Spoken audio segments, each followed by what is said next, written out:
Bienvenue à tous. À cette session d'information, le directeur général de la Régie des eaux salue la volonté politique du chef de l'État à améliorer la desserte en eau potable dans l'espace Kasaï.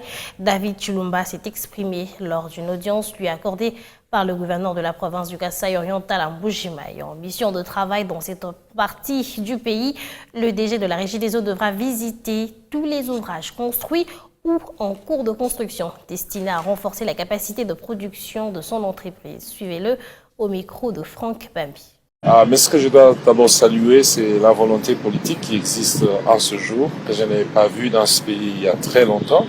Donc pour ça, d'abord, on remercie les autorités de ce pays, et le président de la République en particulier, parce qu'il y a une volonté manifeste d'améliorer le niveau de desserte de l'eau potable sur l'ensemble du pays.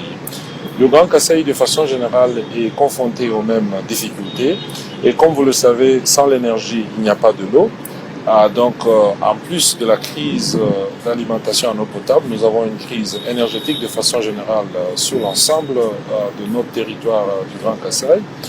Donc, les solutions que nous pouvons apporter ne vont être durables et pérennes que s'il y a une solution définitive pour les problèmes d'énergie.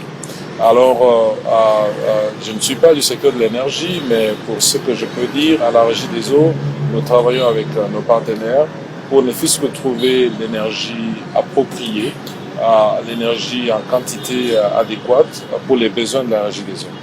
Comme vous le savez, dans la ville ici, pour qu'on ait de l'eau, en plus de la quantité d'énergie, la petite quantité d'énergie que nous recevons des NRK, il y a un problème sérieux de carburant qui doit être acheminé ici pour faire fonctionner les groupes électrogènes, pour donner de l'eau à la population. C'est une volonté extraordinaire des autorités de ce pays de continuer, n'est-ce pas, à nous soutenir avec des dotations en carburant. Donc nous leur disons aussi merci.